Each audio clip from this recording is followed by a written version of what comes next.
Bismillahirrahmanirrahim. Assalamualaikum warahmatullahi wabarakatuh. Alhamdulillah, wassalatu wassalamu ala rasulillah Nabina Muhammad ibn Abdillah wa ala alihi wa sahbihi wa man nasarahu wa wala. Allahumma ati nafsi taqwaha wa zakkiha anta khairu man zakkaha anta waliyuha wa maulaha, amma ba'du. Alhamdulillah, summa alhamdulillah, para penonton dan para pendengar jamaah kaum muslimin yang dirahmati Allah Jalla wa'ala. Alhamdulillah, summa alhamdulillah, dengan limpah kurnia daripada Rabbul Alamin yang bersifat dengan Al-Aziz, Al-Hakim, Ar-Rauf, Ar-Rahim, ada fursah, ruang dan peluang kepada kita berbincang dalam majlis ta'lim. Alhamdulillah, kita sedang berbincang pada Sabtu malam minggu ini berkenaan dengan Hidayatus Sibyan, iaitu pedoman dan bimbingan asuhan kepada anak-anak, atau dengan nama lain kita kata tarbiyatul aulad, tentang pendidikan pada anak-anak.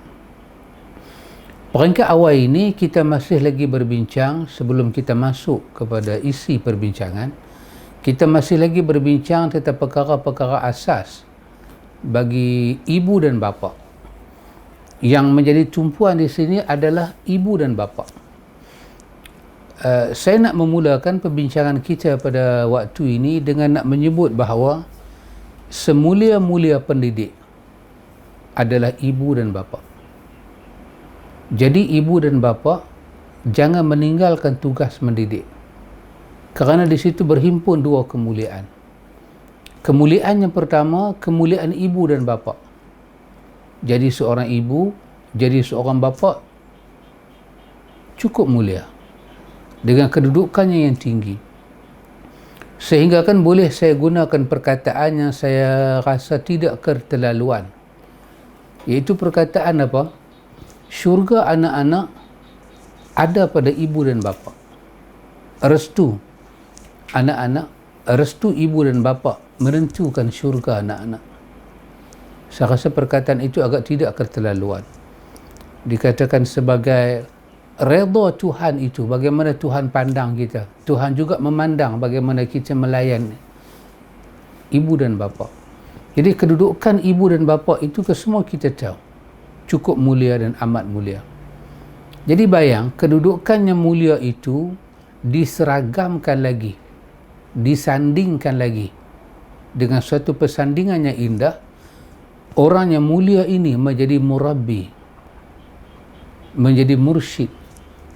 Murabbi bermakna pendidik, mursyid bermakna pembimbing kepada anak-anak dia sendiri, zuriat dia sendiri, untuk sampai kepada suatu hakikat yang ada dalam surah Furqan.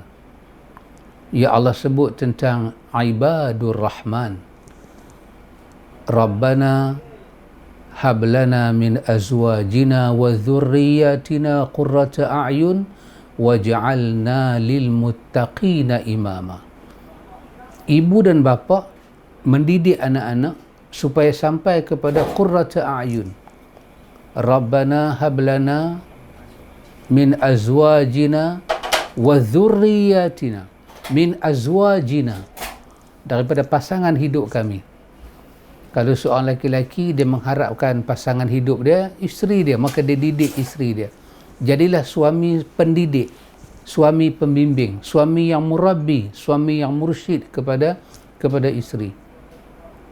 Isteri juga menjadi pembimbing, pendamping kepada suami dia. Akhirnya suami dan isteri bergabung menjadi murabbi kepada anak-anak. Jadi lahirlah anak-anak yang dikatakan qurrata a'yun, anak-anak penyejuk mata, penyegar mata. Zuriat yang datang ini zuriat yang qurrata a'yun. Jadi kita cuba lihat kemuliaan guru di sekolah. cukup mulia. Cukup mulia. Mereka muallim, mereka mudaris, mereka mulia kerana mereka mendidik. Tetapi bayang, kalau pendidik itu ibu dan bapa sendiri, ya Allah, maka tidak ada kemuliaan seperti kemuliaan ini. Maka di atas itu saya mengulang perkataan, dalam dunia pendidikan, dalam dunia tarbiyah, dunia hidayatul subyan ini, dunia tarbiyatul aulad ini, kalau dipegang dengan baik oleh ibu dan bapa, kemuliaan itu tak dapat dirampas oleh sesiapa. Tapi kalau kita pisahkan, ibu hanya menjadi ibu, bapa hanya menjadi bapa, menunaikan tugas sekadar makan, minum, tempat tinggal, pakaian, mengeluarkan belanja kepada persekolahan anak-anak, tapi dalam soal hidayah, bimbingan, ibu dan bapa tak terlibat, maka dia cuma tinggal satu je kemuliaan ibu dan bapa. Guru sekolah pula, dia ada satu saja kemuliaan sebagai pendidik. Tapi kalau dua itu digabung, yang mendidik itu adalah ibu dan bapa, ibu dan bapa itu adalah pendidik. Tersangat mulia, tersangat mulia. Cuba bayang kedudukan Rasulullah sallallahu alaihi wasallam. Beliau adalah Muhammad bin Abdullah, Rasulullah. Beliau adalah bapa kepada Fatimah, kepada Zainab, kepada anak-anaknya lain. Beliau adalah seorang suami kepada isteri-isteri baginda, dan dalam masa yang sama beliau seorang nabi dan rasul. Pahala yang baginda dapat ini disifatkan oleh Al-Quran sebagai ajrun ghairu mamnun, pahala yang tak putih-putih. Karena itu, jadilah bapa, jadilah ibu yang mendidik. Itu sebagai asas kita letak. Yang kemudiannya kita juga kena mengetahui pada bab yang dah kita belajar dah.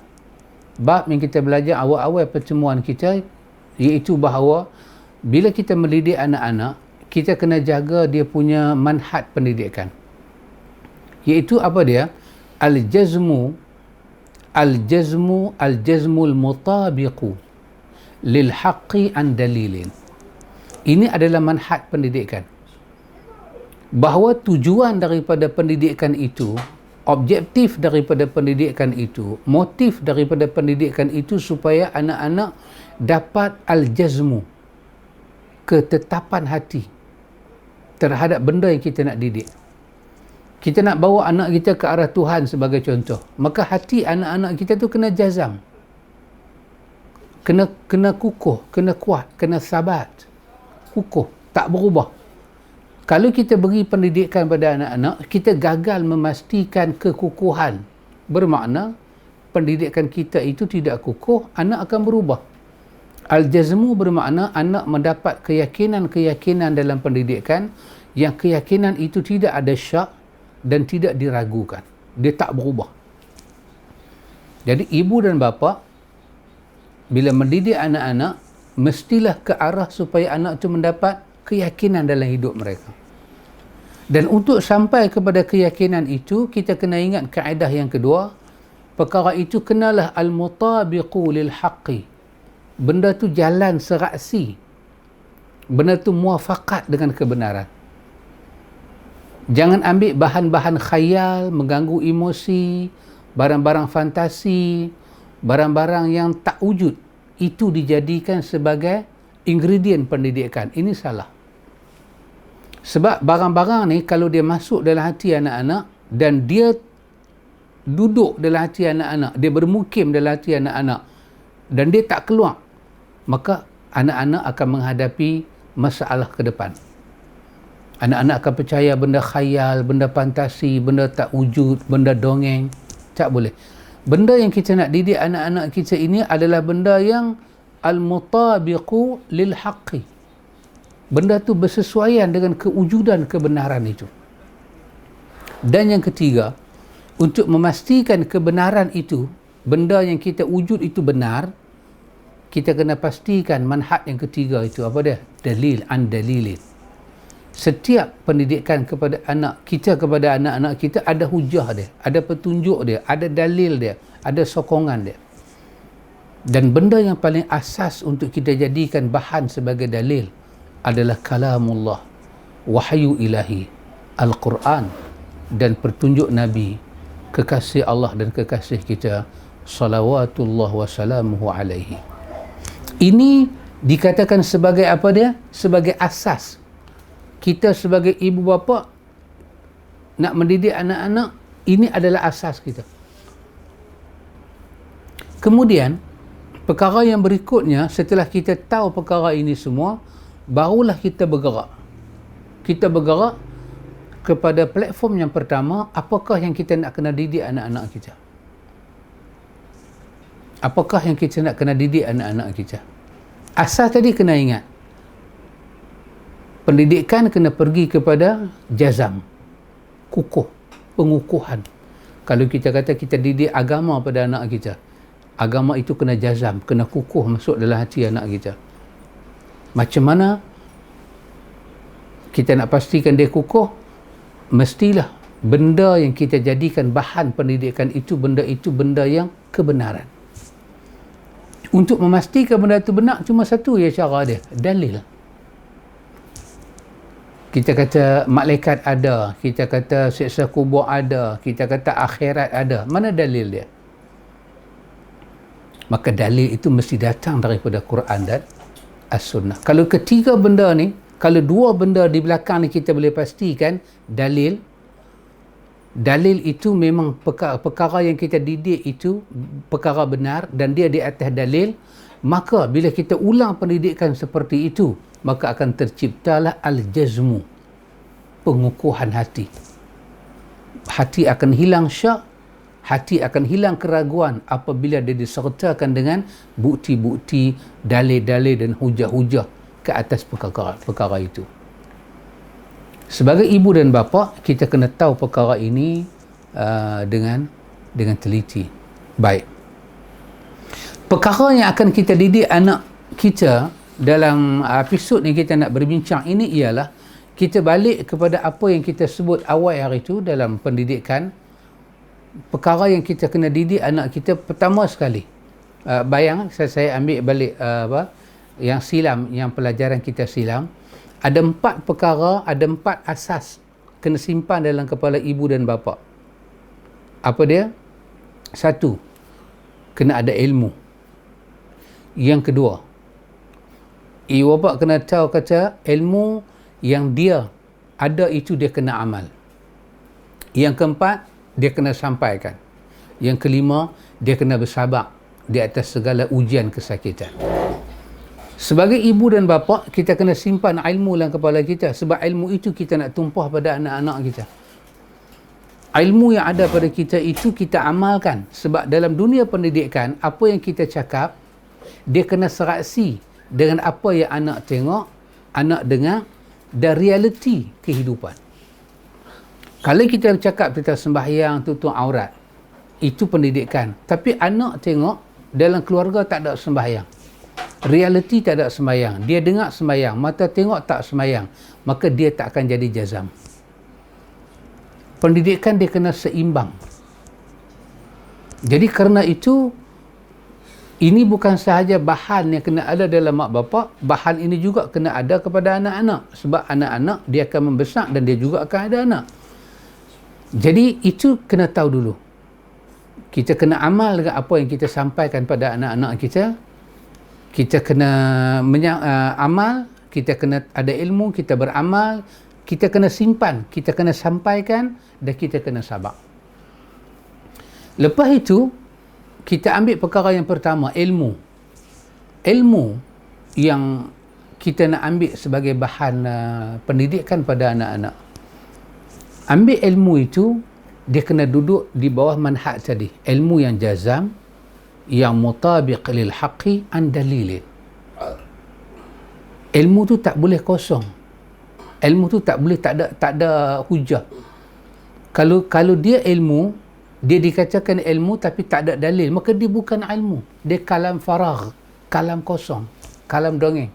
Itu tak boleh dimasukkan dalam pendidikan. Maka di sini kita nak start mendidik anak kita, Ingat balik saya dah sebut hari tu dalam kitab Tarbiyatul Aulad, dia kata apa? Iza arafal ghulam yaminuhu an shimal famuruhu bisalah. Bila anak kita mula cam yang mana arah kanan, yang mana arah kiri, ketika itu kita get ready untuk ajak anak kita sembahyang. So kita bagi dia ada mumayyiz, dia tamyiz, dia tahu membezakan. So kita get ready. Bila kita tengok anak kita ada kecerdikan, benda pertama yang kita nak kena bagi pada anak kita adalah ilmu. Ilmu ni apakah yang kita maksud dengan ilmu? Kita maksud dengan ilmu ni 3 perkara. 3 perkara. Apa dia?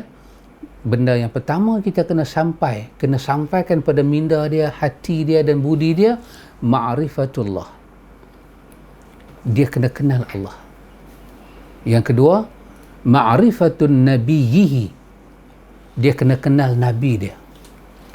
Kemudian ma'rifatud dinihi. Dia kena kenal agama dia. 3 benda ni kita panggil al-ilmu, ilmu. Dan ketiga-tiga benda ni dia kena dididik di atas manhaj tadi. Al-jazmu al-mutabiqu lil haqqi an dalilin.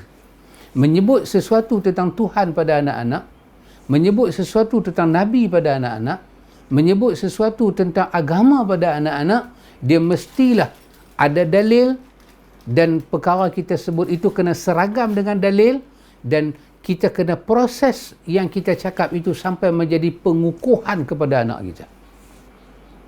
Kerana itu dalam dunia pendidikan ini, dalam hidayatul subyan atau tarbiyatul aulad, dia benda yang berulang-ulang.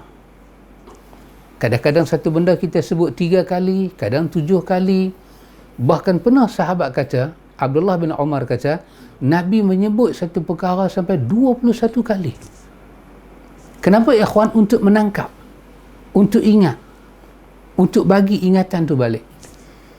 Kadang-kadang kita baca dalam riwayat, dalam satu buku yang sangat menarik, ditulis tentang An-Nabiyul Karim Mu'alliman, bahawa Nabi yang mulia ini seorang pendidik.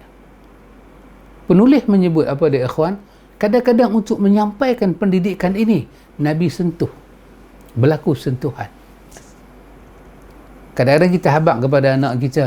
Kita kata abang, kita kata kak, ingat kebesaran ilahi. Allah ni maha kuasa.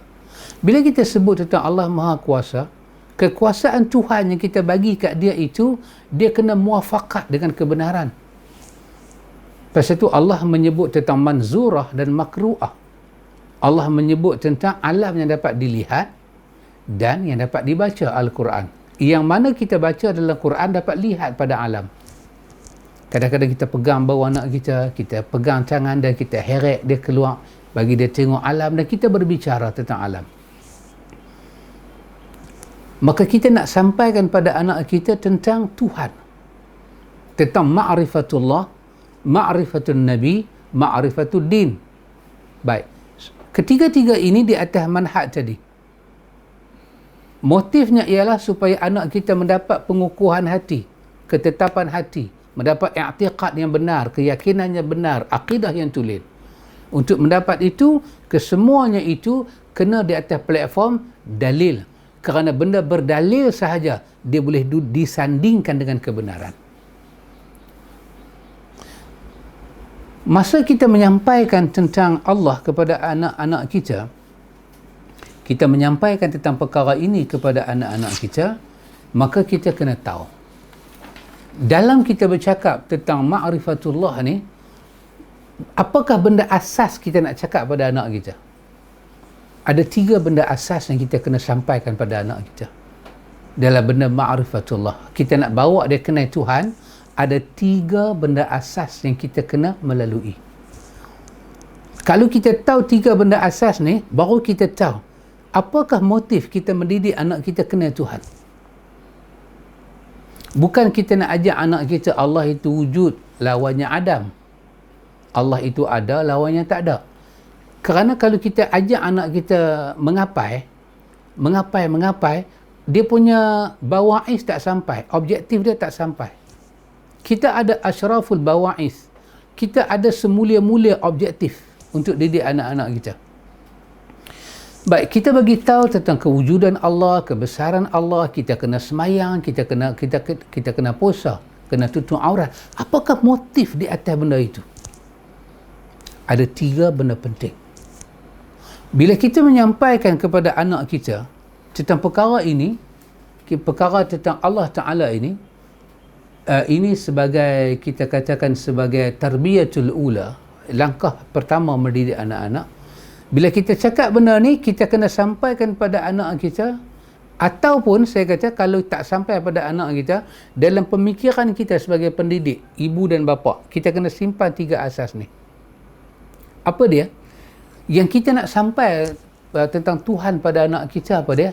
Asas yang pertama, kita nak kena sampai, yang disebut oleh para pendidik akidah kepada kita, ialah bahawa kita nak kena sampaikan pada anak kita bahawa annallaha khalaqana wa razaqana wa lam yatrukna hamala bal arsala ilayna rasulan faman ata'ahu dakhalal jannah wa man asahu dakhalan nar. Ini benda pertama, asas pertama dalam nak bawa anak kita kenal Tuhan. Semayang ke, puasa ke, apakah objektif daripada benda tu? Sebelum kawan tu semayang, apakah dia kena tahu tentang Tuhan dia? Pertama, dia kena tahu apa dia?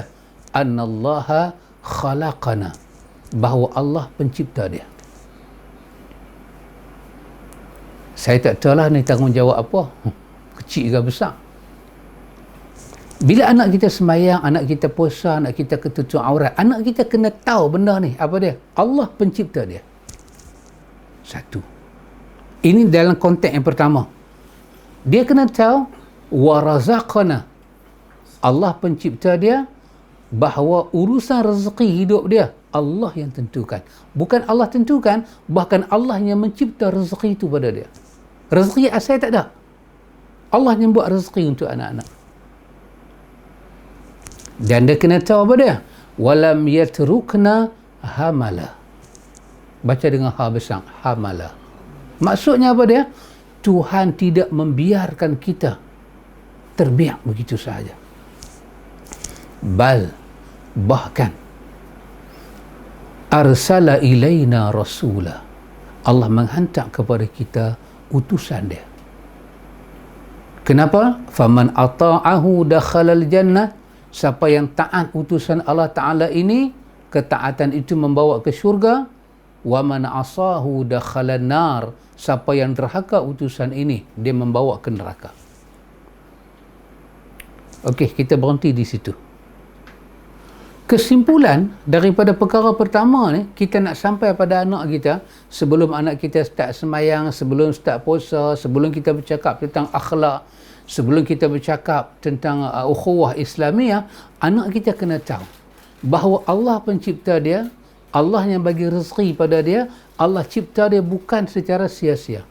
Bahkan Allah telah menghantar seorang Rasul untuk memimpin dia mengenal Allah sebagai pencipta, pemberi rezeki, dan apakah kehendak Tuhan pada kita. Yang ni adalah benda yang cukup penting sebelum kita memulakan pendidikan salat pada anak kita. Sebab nanti anak kita akan berinteraksi dengan fikiran dia sendiri. Pertanyaan-pertanyaan akan datang kepada dia. Kenapa aku kena semayang? Kenapa aku tutup aurat? Anak Pak Long tak tutup aurat. Kenapa aku tak semayang? Ayah marah. Anak Pak Long tak semayang, Pak Long dan Mak Long tak marah pun. Ya, dia boleh jawab pada diri dia. Kenapa saya semayang? Kerana saya ada pencipta. Saya ada pencipta.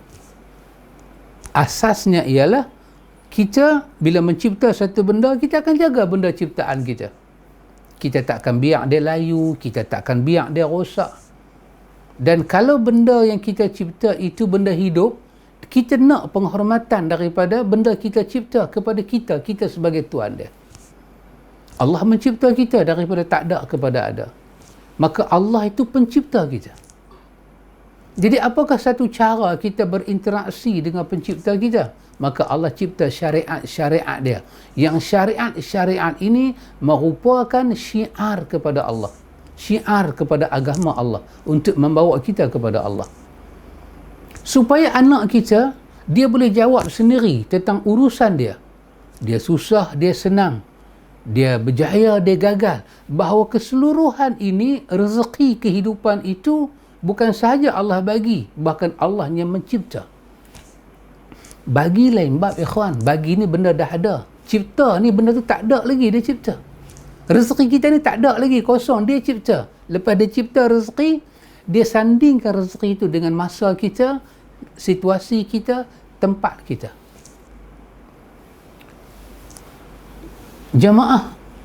Jama'atul muslimin a'azakumullah. Kaum muslimin yang dirahmati Allah, cuba kita bayang, seawal umur anak kita, sedini umur anak kita, dia dapat benda ni dulu. Bahawa dia tidak dicipta oleh Allah dengan sia-sia. Dia ada Rasul Allah hantar. Dan kejayaan hidup dia ada kepada ketaatan dia kepada Rasul.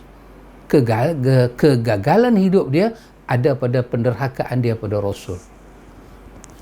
Pada bahagian pertama ni, ibu dan bapa simpan benda ni masuk dalam kepala. Kemudian pejam mata kita dan cuba cari perkataan yang boleh kita cipta untuk menyampaikan mesej ini pada anak-anak. Sebagai pendidik, maklumat ni kita simpan. Perkataan akan keluar sendiri. Tapi kalau ini sebagai pendidik kita tak nampak, kita akan blur, kita akan hilang ayat. Kenapa anak kita kena sembahyang? Dia tanya pada kita, ayah kenapa cik kena sembahyang? Kalau ini kita tak tahu, kita tak boleh jawab. Kerana kaitan sembahyang dengan Tuhan bukan kaitan rukun sembahyang. Kaitan dia antara Khalik dan makhluk. Kaitan dia antara Ar-Razaq dengan makhluk. Mana ada masa rezeki tak sampai dalam hidup kita? Cuba sebut bila rezeki tak sampai. Kalau rezeki kita tak sampai, hari itu hari mati kita. Orang yang kata duit tak ada, orang yang kata sakit tak sembuh lagi, mati tak lagi. Tak lagi bermakna rezeki hidup. Tapi kerana dia tidak tahu makna rezeki, dia duk ingat rezeki ni RM aja. Bila sebut rezeki, saham naik. Sebut rezeki apa dia?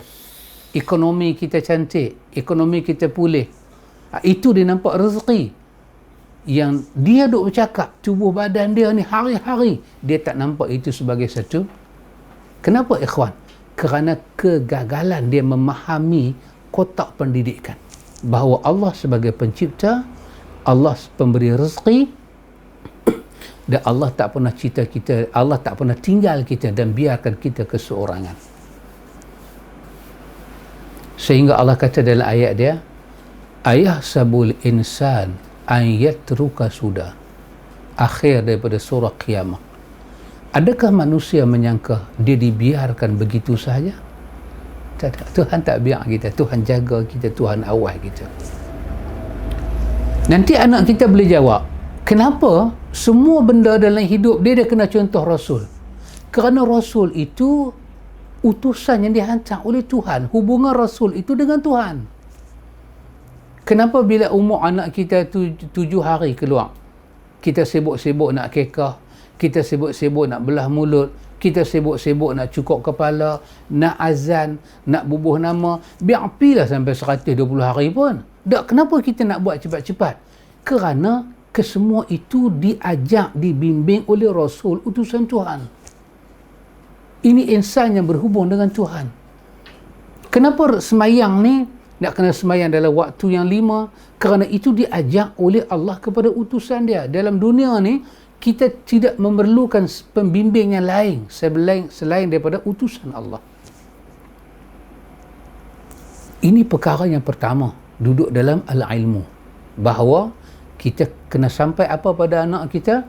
Allah pencipta dia, Allah pemberi rezeki pada dia, Allah tidak biarkan dia dalam keadaan sia-sia, bahkan Allah menghantar kepada dia seorang Rasul. Ini pertama. Yang kedua, apa kita kena tahu sebagai pendidik yang kita nak sampai pada anak kita? Apa dia? Kita kena tahu benda kedua berkaitan dengan Tuhan. kita nak bercakap pasal Tuhan ni, kita kena tahu benda ni. Apa dia? Iaitu annallaha la yarda an yushraka ma'ahu ahadun fi ibadatihi la malakun muqarrabun wala nabiyyun mursalun. Tengok berkaitan dengan Tuhan. Ini yang menyebabkan dia memahami makna tauhid, makna syirik, kenapa dia tak boleh pakai tangkai, kenapa dia tak boleh ziarah kubur orang lain. Kita nak jawab soalan masalah orang ni, muskilah manusia ni banyak. Tapi dengan dia tahu kaedah ni, anak kita boleh selesai banyak masalah dalam dunia. Apa dia? Sesungguhnya Allah Ta'ala. Ingat perkataan ini, wahai ibu dan ayah. Saya fikir, sebelum saya sambung ni, saya fikir, kalau kita sebagai ibu dan ayah boleh sampaikan ayat ini kepada anak-anak kita, saya yakin satu benda, kitalah ibu ayah yang paling mulia dan bahagia di sisi Allah dunia dan akhirat. Dan kalau anak kita boleh tangkap yang kedua ni dan dia jadikan prinsip dalam hidup dia, dengan penuh yakin saya kata wallahi syurga ada untuk kita. Kerana ini adalah motif yang paling besar, asyraful bawa'is, semulia-mulia objektif dalam dunia pendidikan. Apa yang kita nak sampai kepada anak kita? Yang ni. Apa dia? Annallaha, sesungguhnya Allah, la yarda, Allah sekali-kali tak pernah redha, an yushraka ma'ahu ahadun, dia disyirikkan bersamanya dengan seorang pun fi ibadatihi, dalam kita menjalankan ibadat padanya. Allah tak suka kita campur dalam ibadat itu kesyirikan, penyertaan yang lain. Walaupun kita ambil malaikat yang dekat dengan Tuhan dan Nabi yang diutuskan, Rasul yang diutuskan oleh Allah sebagai syirik pada Tuhan, Tuhan tak akan redha sekali-kali. Ini motif yang besar nak kena sampai pada anak kita. Sebelum kita tunjuk pada anak kita, ini batu syirik, ini kayu sembah syirik, sembah bulan syirik, sembah matahari syirik. Sebelum kita nak sampai benda tu pada anak kita, asas ini bagi anak kita tahu dulu. Kerana contoh-contoh ni makin banyak, makin memeningkan. Asas dia apa dia? Kita kata pada anak kita, anak, sesungguhnya Allah tak pernah redha. Apa makna tak pernah redha? Tak pernah suka. Allah tak pernah menunjukkan kasih sayang dia, kegembiraan dia. Allah tak pernah suka. Allah tak pernah redha. Lawan dia, Allah benci, Allah murka, Allah laknat, Allah kutuk. Dalam ibadat, kita kongsi dia dengan benda lain. Walaupun kita kongsi itu, kita ambil malaikat yang dekat dan mempunyai kedudukan di sisi dia, dan Nabi yang mulia di sisi dia, tetap Allah tak redha. Dengan asas yang kedua ini, automatik, kalau malaikat pun kita tak boleh masuk sebagai sekutu bagi Tuhan, Nabi, kedua-dua contoh ini adalah makhluk mulia dia. Malaikat tak pernah derhaka pada dia, tak pernah maksiat. Para Nabi kesemuanya maksum. Ini pun dua makhluk tak boleh kita ambil sebagai syirik dengan dia. Maka automatik fikiran anak kita akan memikir, tangkai bolehkah? Kubur orang mati bolehkah? Roh-roh bolehkah? Jin-jin dan hantu setan bolehkah? Ini semua yang tak ada nilai di sisi Tuhan. Ini dua benda ada nilai. Dua benda ada nilai pun tidak boleh dijadikan syirik. Ketika kita buat ibadat, kita tak boleh heret benda ni masuk sekali dalam ibadat. Maka tidak ada ibadat kepada malaikat, tidak ada ibadat kepada Nabi dan Rasul. Tidak ada doa pada malaikat, tidak ada doa ditujukan kepada Nabi dan Rasul. Kesemuanya itu dituju kepada Allah. Kenapa? Kerana ini kaedah dia. Dalam penyampaian kita berkaitan dengan ma'rifatullah pada anak kita, ini dia punya konsep yang kita kena faham. Karena itu Allah menyebut dalam kalam dia yang cukup indah. Dalam surah Jin Allah Ta'ala sebut, Allah kata, wa annal masajida lillahi fala tad'u ma'allahi ahada. Sesungguhnya masjid-masjid itu kepunyaan Allah. Maka janganlah sekali-kali kamu seru di dalamnya bersama dengan Allah dengan sekutu yang lain seorang pun. Tak mau. Seorang pun Tuhan tak mau. Malaikat dia pun tak boleh kita kata, Ya Jibril, tolonglah saya. Tak boleh. Pasal itu ada lagu yang dimainkan. Arisna ya Rasulullah, madad ya Rasulullah. Ini ikhwan, contoh-contoh ni, kalau ada, kita nak kena habaq satu persatu. Tapi bila kita bawa kaedah ni, terus orang tahu. Kenapa madad ya Rasulullah? Apa makna madad? Tolonglah saya ya Rasulullah. Allah tak pernah redha kita seru makhluk dia. Walaupun yang kita seru tu kekasih dia sendiri. Dia hanya mau kita seru dia sahaja. Ini konsep pendidikan berkenaan dengan mengenal Allah. Yang ketiga, yang menjadi konsep kita dalam perkara ini apa dia ikhwan? Iaitu apa dia? Yang ketiga, ini asas kita nak menyampaikan tentang mengenal Allah pada anak-anak kita. Yang ketiga apa dia? Iaitu anna man ata'a rasula wa wahadallaha la yajuzu lahu muwalatu man haddallaha wa rasulahu. Tengok. Ini penutup, ini ketiga penutup dia. Apa dia? Sesungguhnya man ata'ar rasul, sesiapa yang taat kepada rasul. Tadi kan yang pertama tadi, Allah hantar pada kita rasul untuk mengenal Allah sebagai Khalik, sebagai Razak, pemberi rezeki. Allah tak tinggalkan kita. Siapa yang ikut rasul itu, dia sampai ke syurga. Siapa yang derhaka rasul, dia sampai ke neraka. Ini siapa yang taat kepada rasul, wa wahadallah, dan dia mengesahkan Allah. Dia tidak mengesahkan rasul, dia mengesahkan Allah. Dia tidak jadikan rasul sebagai sekutu bagi Allah, dia hanya mengesahkan Allah. Sesiapa yang taat pada rasul dan mengesahkan Allah, tengok, la yajuzu lahu, maka tidak harus bagi dia, tidak boleh bagi dia, muwalatu, menunjukkan, kita kata apa, dia menunjukkan dia punya kesayangan dia, kecenderungan hati dia, man hadallah wa rasuluhu, terhadap orang yang menentang Allah dan Rasul. Perkara yang ketiga ini, dia berperanan sebagai pemangkin, dia pelapik, dia penegak dua perkara di atas. Apa makna kita kata kita tahu Allah sebagai pencipta, sebagai pemberi rezeki? Kemudian apa makna kita tahu kata Rasul itu dihantar untuk diikuti, yang hantar itu Allah? Apa makna kita tahu kata tadi ini bahawa Allah tak pernah redha dalam ibadat dia diheret kesyirikan kepada dia, walaupun malaikat, walaupun Nabi? Apa makna semua benda ni kalau kita tahu? Tetapi kita adalah orang yang masih memberi kecintaan kepada semua perkara yang Tuhan tegah. Apa dia paling Tuhan tegah kita? Tuhan tak suka kita tunjuk kecenderungan hati kita kepada orang yang menentang Allah dan Rasul. Orang yang bercakap bukan-bukan pasal Tuhan. Orang yang bercakap pasal Tuhan tanpa dalil, tanpa hujah, tanpa bukti, sembrono dia cakap. Dan kepada orang itu kita memberi rasa penghormatan untuk dengar. Tak ada makna kalau kita tahu Allah sebagai pencipta kita. Kita tidak boleh membiarkan anak-anak yang kita didik tentang Tuhan berkawan dengan orang-orang yang tak kenal Tuhan. Kita tak boleh biarkan ajaran-ajaran yang datang kepada telinga anak-anak kita, yang ajaran itu memakan ketauhidan yang kita ajak pada anak-anak kita. Yang ketiga ini, dia bertindak sebagai benteng mengawal dua perkara di atas.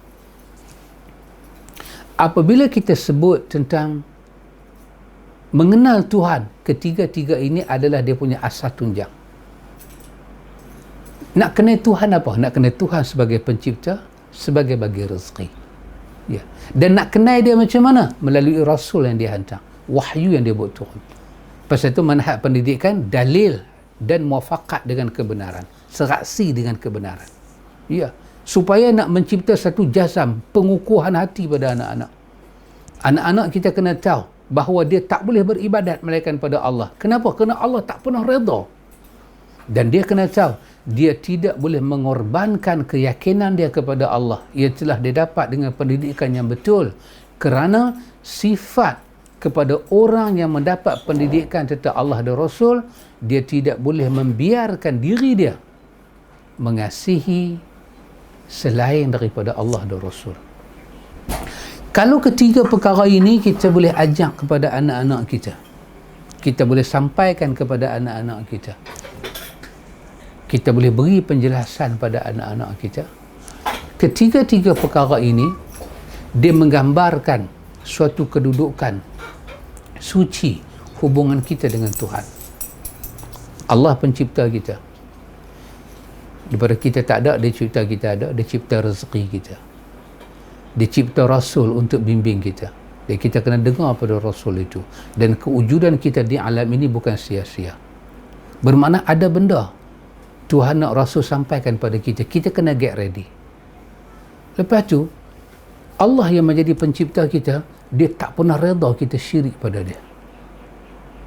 Dan bukan saja dia tak suka kita syirik pada dia, dia tak suka kita korbankan keimanan kita. Dengan kita pergi menyayangi, mencintai, bagi peluang kepada anasir-anasir yang merosakkan hubungan kita dengan Tuhan masuk dalam hidup kita, dia tak benarkan. Kenapa? Ini kenapa?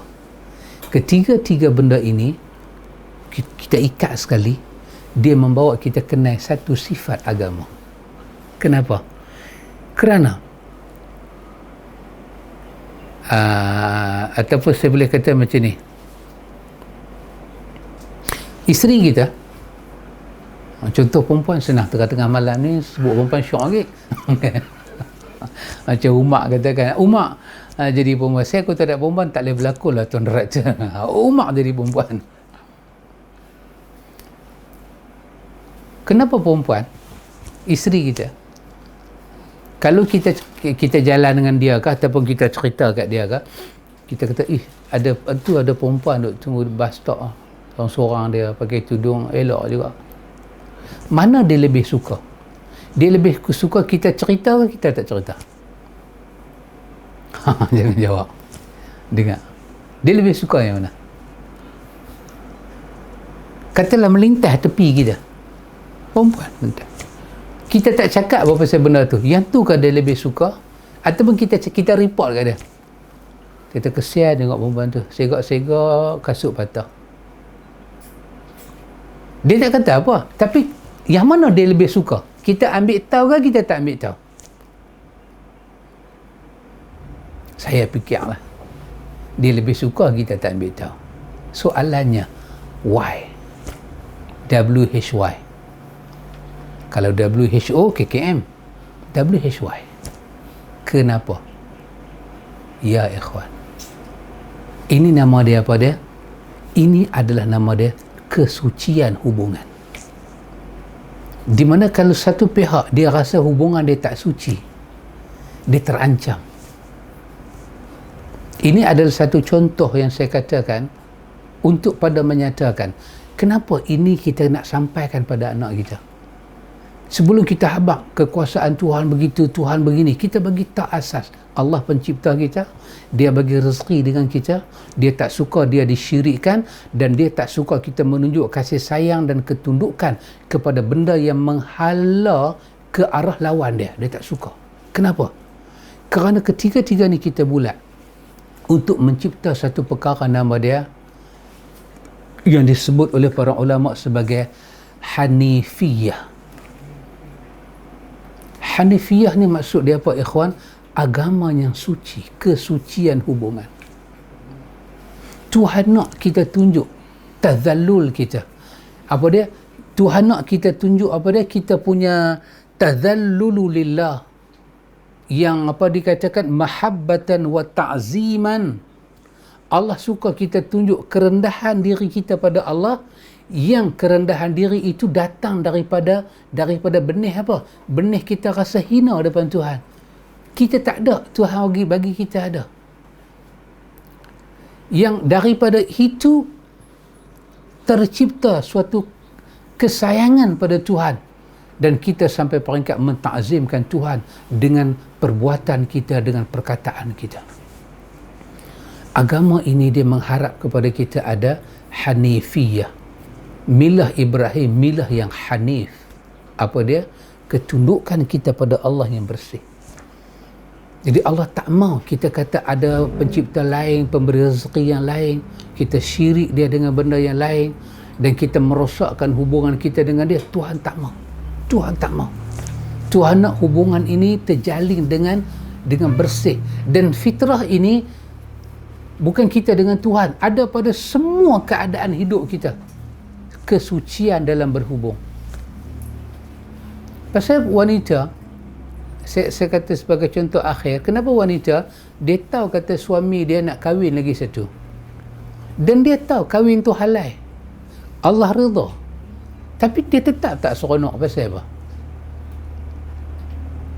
Sebab saya bukan perempuan, tapi dia atas emosi, sebab dia mula merasakan ada perkongsian dalam hidup. Kongsi ni, perasaan terancam itu datang. Suami aku bolehkah sayang aku 100% macam dulu? Dia bolehkah jaga aku macam dulu? Dia bolehkah bagi masa macam dulu pada aku? Suami kata mampu. Suami katalah mampu. Suami angkat, katalah suami kata mampu. Suami angkat pokok nyok buah tebau. Tengok aku boleh buat. Dia tetap tak percaya. Dia tetap tak percaya. Dia akan terasa. Ya ikhwan. Itu contoh. Perhubungan kita dengan Tuhan mesti ada kesucian. Maka inilah yang dibawa. Perkara pertama kita mengenal, bawa anak-anak kita kenal Tuhan. Bagi tahu pada anak ni, sebelum masuk sembahyang, masuk puasa, masuk apa. Ikhwan, kalau ini dapat kita sampaikan, betapa kita bawa anak kita kepada ifradullah bil ibadah, hanya menunggalkan Allah dalam ibadat, tak boleh kongsi dengan sesiapa. Kalau kerangka ini kita tahu, kita baru tahu nak start bercakap kepada anak kita tentang Tuhan macam mana. Maka insya-Allah kita akan sambung pada bahagian yang kedua nanti, bagaimana kita nak perkenalkan tentang Tuhan pada anak-anak kita dengan kita tahu kerangka ni dulu. Simpan dalam kepala kita kerangka ni, baru kita nak masuk kepada kita punya bahan pendidikan. Kita masih di perkara yang pertama, ma'rifatullah lagi. Kita belum ubah ma'rifatun Nabi, ma'rifatul din. Masih ma'rifatullah. Saya akan ambil daripada buku tarbiyah yang kecil ini, kita akan tengok apakah dalil-dalil yang para ulama kita, para pendidik kita ambil, dia tunjuk pada kita. Baca ayat ni pada anak. Kemudian ayat ni kupas macam ni. Akan menambah kepahaman anak kita. Ikhwan, biarlah kerja ni kita buat. Kita ibu, kita bapa, kita buat kerja murabbi dan mursyid. Kita mulia di sisi Allah Jalla wa'ala. Biar anak kita kenal dunia akhirat dengan tangan kita, ikhwan. Semoga Allah berkati kita dunia dan akhirat. InsyaAllah kita berjumpa lagi pada malam Sabtu yang akan datang. Itu pun kalau saya masih ada umur, tak kalau bacalah Allah maghfir lahu kat saya. Okay. InsyaAllah. Wa ila liqa, hayakumullah, barakallahu fikum, subhanakallahumma wa bihamdika, asyhadu an la ilaha illa anta, astaghfiruka wa atubu ilaik.